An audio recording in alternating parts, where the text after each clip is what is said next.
Everyone, I hope you are doing well. Today we'll talk about how to fix or how to solve the problem of Glip app. You click on settings.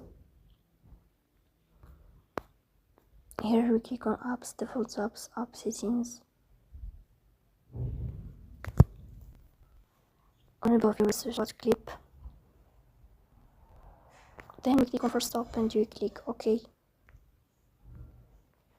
Then we'll enter to storage. Here we click on clear cache.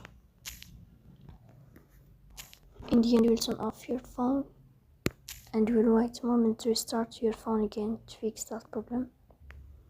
So that's all. Don't forget to press the bell like and subscribe. See you next time in another video, and thank you for your